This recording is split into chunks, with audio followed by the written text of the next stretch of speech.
Welcome to the second session of the Names of God study. We're so glad that you have joined us, and we want to start out today by talking about how intentional God was in introducing this name so quickly in Scripture.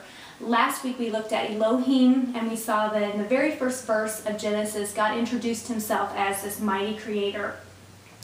And immediately after that creation story, actually as he was ending it up and starting to talk about his creation of man, he immediately introduces himself again as Yahweh. And I thought it was so important that he did that, because it shows that not only did he want us to view him as this awesome God, he thought it was really important that we knew right off the bat that he also was a God who wanted to be in covenant. That name Yahweh is the most personal name that he gives us in Scripture. It's the name that is his covenant name.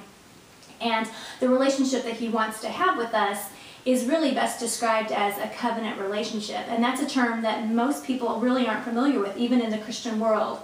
And Chellee, I know that sitting with me under Pastor Hoffman, we have heard him speak a lot and teach a lot about covenant relationship. Having heard him talk about that, what has really stood out to you, or what has affected you or really stuck with you about covenant relationship? I think that it really changed my view of my relationship with God, because it humbled me just in knowing that even though I have nothing to offer to God, he still wants to have a relationship with me. He chooses to have a relationship with me. And so I think that that's very humbling, and it completely changes your view of who you are and who he is. And we hope that the information that you'll get out of this video and learning about covenant will do the same for you. And we want to point out a couple of things today just so you are better acquainted with what covenant means. Covenant, really, we think of Scripture and we think of the themes that run through Scripture, and we immediately think of salvation and redemption and grace and mercy. But starting with this very first book, the second chapter of Genesis, we see this theme of covenant come up, and really it runs all the way throughout Scripture. And just in looking at that, in the study booklet that the participants have been able to work through in this Names of God study, they read through several passages where God introduces himself, and he begins a covenant relationship with some of those patriarchs. I know that Pastor Hoffman touched on some of those and gave examples as he was teaching. What were some of those that really stood out to you? Well, I think that you have to start with Adam. In the relationship that God had with Adam, walking with him daily in the garden, not only creating him, but then walking with him every day, and then providing a sacrifice for him in his time of need when he sinned. And then obviously another big example is Noah, and God establishing that covenant with this rainbow as a sign that he was never going to destroy the world with water again.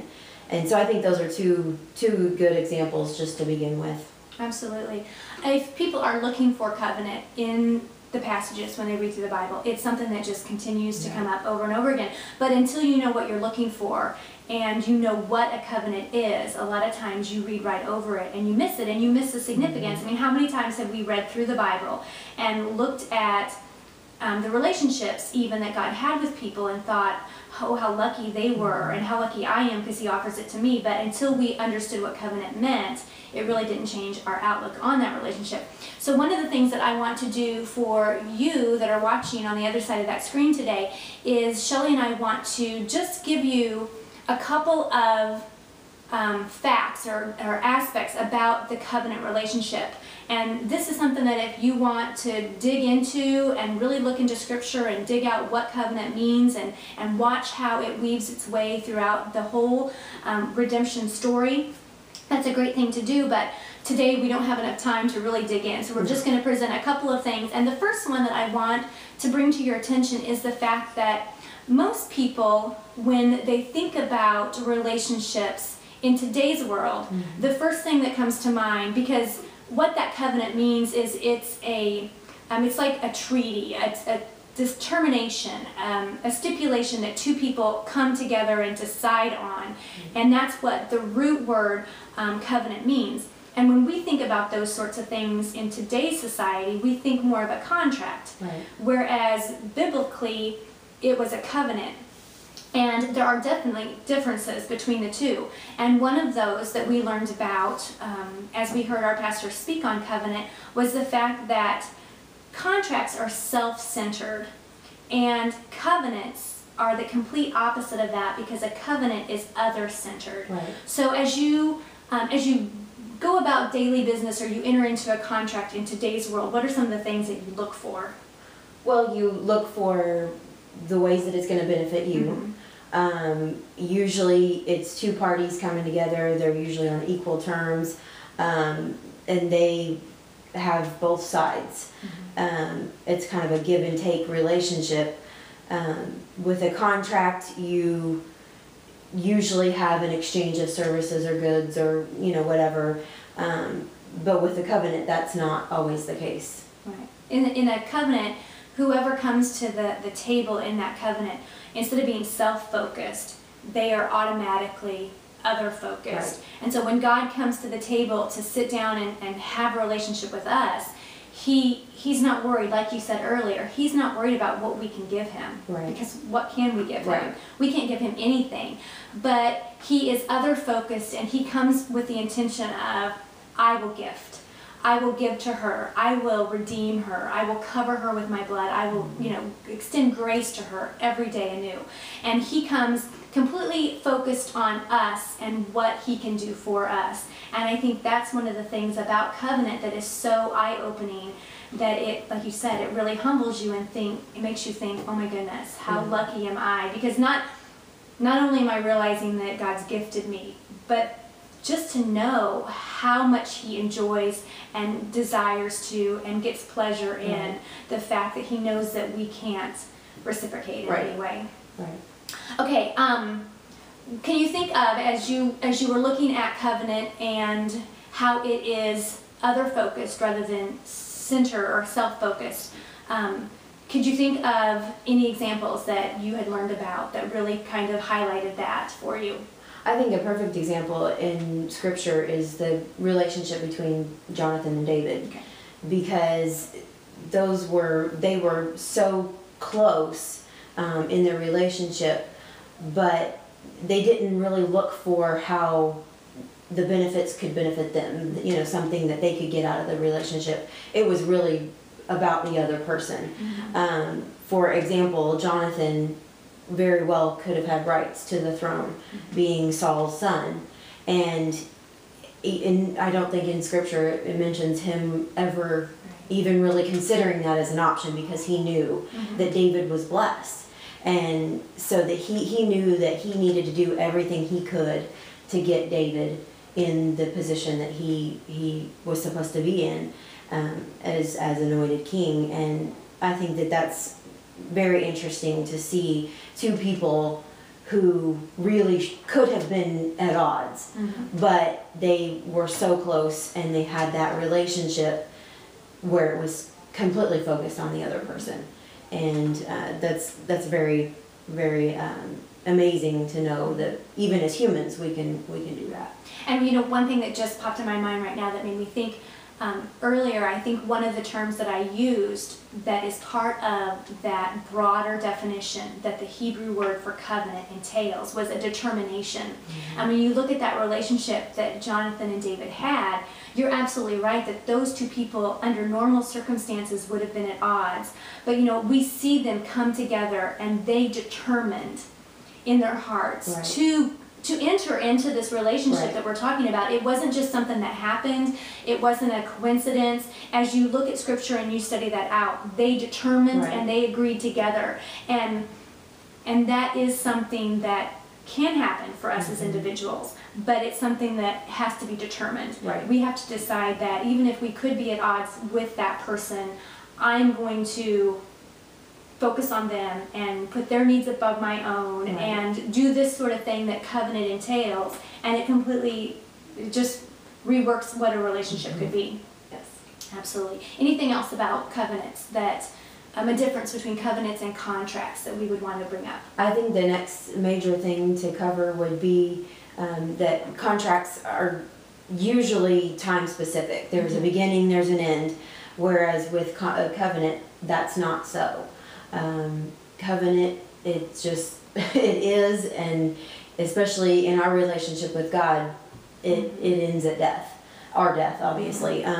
But even then, you know, in salvation, we would still be in covenant relationship with God in heaven. So. Absolutely. When he offers himself to us, there's never going to be a time that he turns around and walks away. Unfortunately, humans actually have done that. They'll turn around because of whatever and walk away from that covenant relationship, but God is still there, still offering himself to us, even if we don't fulfill the terms or, you know, violate the agreement. Right. You know what? Talking about human relationships and how they should, and God intends for them to be more of a covenant than just a contract. Marriage is a perfect example of that. You know, we all know that when God ordained marriage, he saw it as being not time specific. Right. It wasn't like, you know, it could end. It was a forever thing in his eyes. And also, you know, just thinking about all of that and the definitions that we covered for covenant, it makes me think that, you know, how many times in my own marriage have I been self-focused rather than other-focused? And when I find myself, you know, living out that mentality, I find myself getting into trouble. I get irritated with my spouse, and, you know, things will happen, and after a few days, I find that I'm just, you know, Lord. But if I would remember that that marriage is a covenant, and God expects me to enter into that covenant with the focus on the other party rather than on myself, again, that completely reworks what that relationship can be. Could you imagine how the Christian world, let alone the marriages in general, but just our Christian marriages, how much stronger they could be if we would remember that God intended for our marriages to be covenants and not contracts. So many times we enter into that with a contract mentality, and God really doesn't want us to do that. Just in wrapping up then our discussion today, I encourage you to just think about covenant and what it means for your relationship. As you begin to dig into the scripture more, if God leads you in that direction, and really look at what a covenant entails and how it plays out in your Christian walk. You know, so many times as Christians, we find ourselves slipping into the mentality of what can God do for me? You know, I'm going to live for him, but then if I'm following after Christ, shouldn't he do this and shouldn't he do that? And really, that's another area where we get into trouble. We really need to be focused on the fact that when we enter into covenant, we're going to focus on him, not what he can do for us, but how can we please him? What can we bring to the table to bless him? And really, when we focus on that, our relationship with him grows stronger, and we are definitely more satisfied in that relationship. I think it brings a freedom in knowing that we really have nothing to offer. It's really a matter of just obeying his word, his commands, and following what he's asked us to do. Absolutely. Well, thank you again for being with us today, and we hope that you are enjoying the study and that this look at covenant has really helped to broaden your understanding about Yahweh and what he wants to offer to you, his child.